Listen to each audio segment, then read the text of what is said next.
louva ao Senhor Jesus.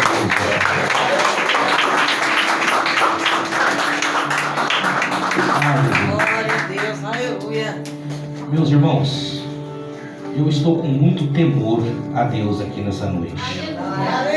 Sempre que eu vou pregar o Evangelho, a palavra, seja aonde for, seja a igreja que for, eu sempre oro em casa e peço para Jesus, falo para Deus, Deus, nunca permita que a sua noiva se apaixone por mim, porque a noiva, ela tem um noivo, e o noivo é ciumento.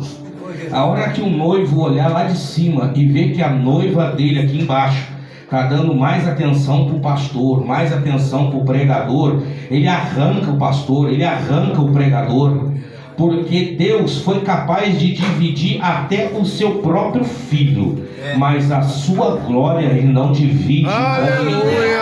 E a ele toda a glória nessa noite. Confesso para os irmãos que eu não tenho nada para vos oferecer nessa noite, mas eu confesso também que após passar algumas horas com o meu Jesus, eu tenho algo do céu para entregar nesse altar nessa noite.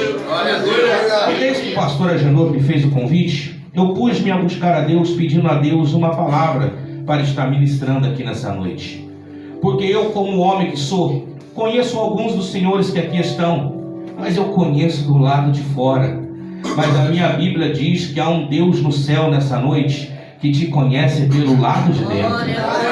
Eu não sei o que você veio buscar nessa noite. Para ser franco, não adiantaria eu saber. Eu não tenho nada para te dar nessa noite. Mas a minha Bíblia diz que há um Deus no céu que sabe quantos fios de cabelo está aí em cima da sua cabeça.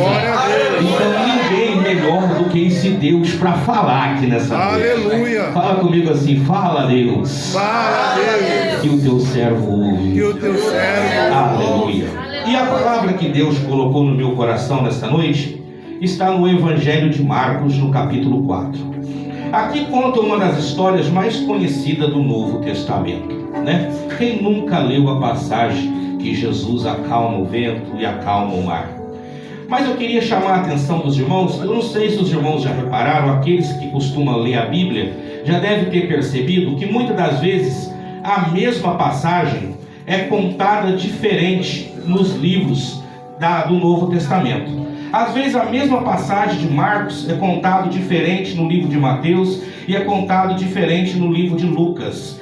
E é por que, pastor, isso? O motivo é que cada evangelista conta de uma maneira, porque, por exemplo, Mateus, ele conta a história de um jeito, porque Mateus estava presente na situação. Aqui no capítulo 4, Mateus estava dentro do barco. Por isso que Mateus conta a história de um jeito. Já Marcos conta a mesma história de um jeito diferente, porque Marcos não estava presente. Marcos ouviu da boca de Pedro, que foi o principal incentivador do seu ministério. Já Lucas conta diferente, porque Lucas não estava presente, Lucas não ouviu de quem estava presente, mas Lucas, apesar de ser um grande médico da sua época, ele era um historiador. Então ele descobriu a história por estudos, por relato, por terceiros. É por isso que cada evangelista conta a história de um jeito. E eu imagino aqui no Evangelho de Marcos, Marcos dizendo assim: gente, Pedro me contou que naquele dia foi tremendo. Eu imagino Marcos dizendo assim: olha, Pedro me disse que naquele dia Jesus pregou 4 sermões. Naquele dia, Jesus pregou o sermão da parábola do semeador. Ele pregou a parábola do candeeiro. Ele pregou a parábola da semente da mostarda. E ele pregou a parábola da semente que caiu beira do caminho.